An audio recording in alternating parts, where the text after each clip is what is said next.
Wednesday, the 8th of March, 2023. Family turmoil and redemption. Copacabana, Rio de Janeiro.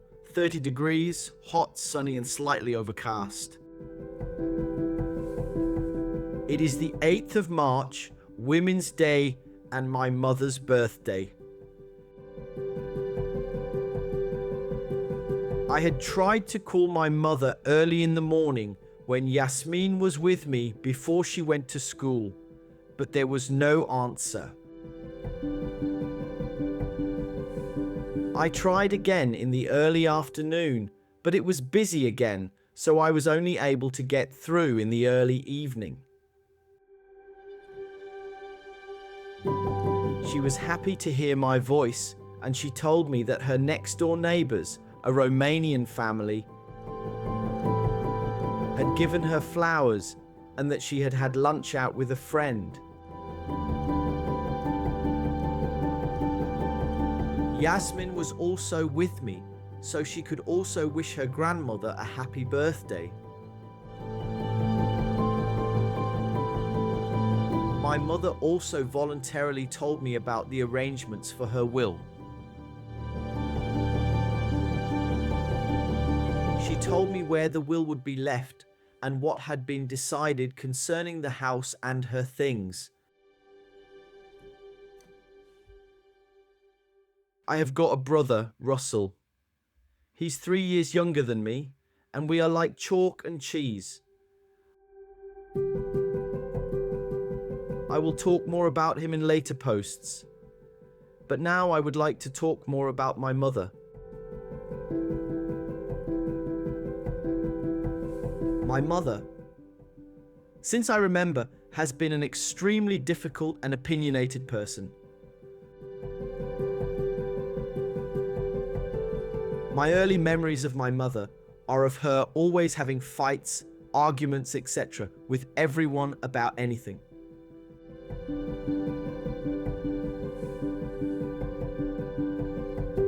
The neighbors, my father, my brother, one uncle of mine, my grandparents, and finally me.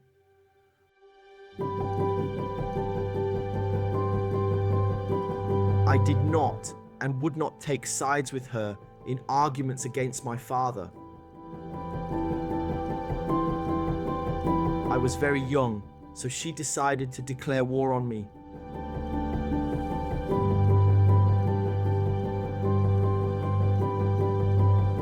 I remember that from when my father left home to when I was kicked out of home at the age of 17.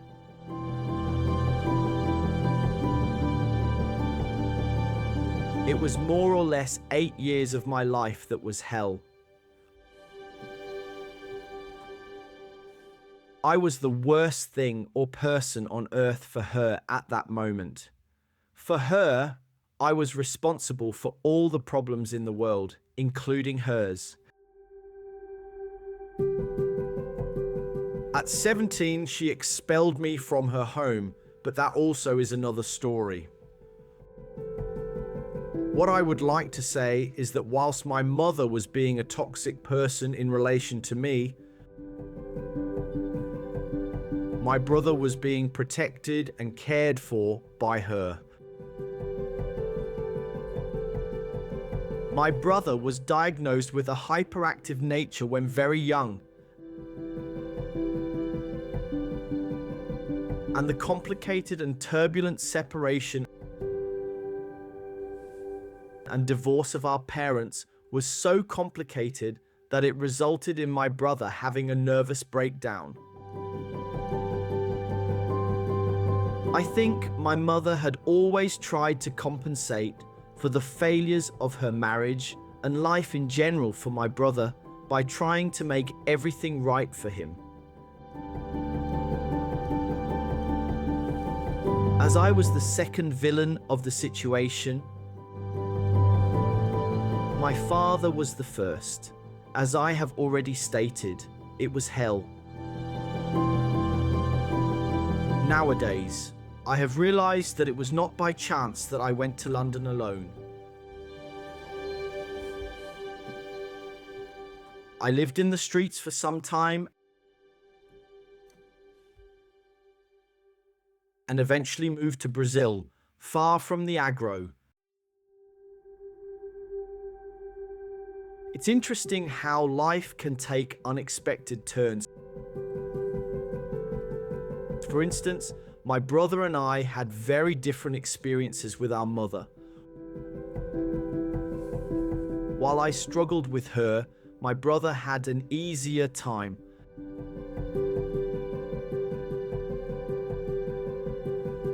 However, later in life, my brother distanced himself and his family from her due to issues with his wife.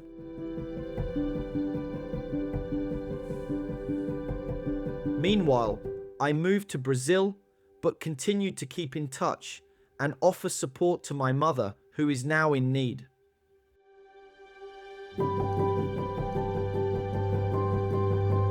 It's ironic that I, who suffered so much because of her, am now the one who makes sure she is okay. My brother, on the other hand, is extremely bitter towards her and our father, who has since passed away, and wants nothing to do with either of them.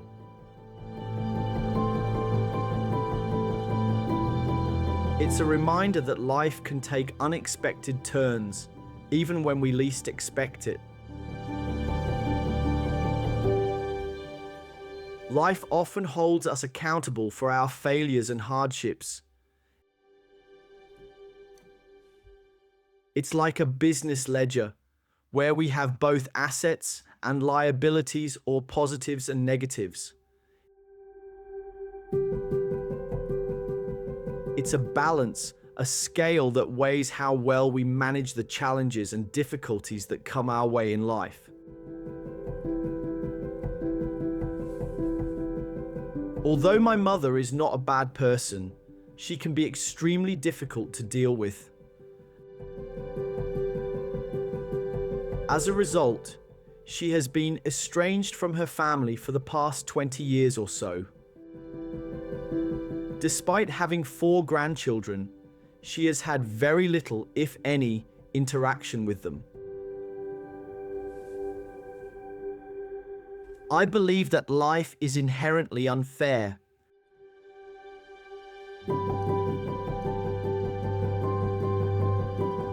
However, the choices we make have consequences.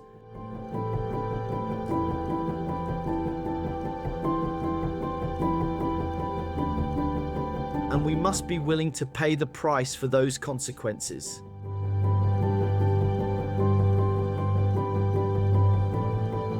In bed by 10 p.m. Thank you.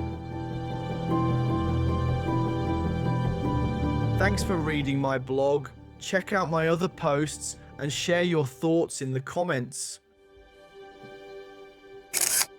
Richard.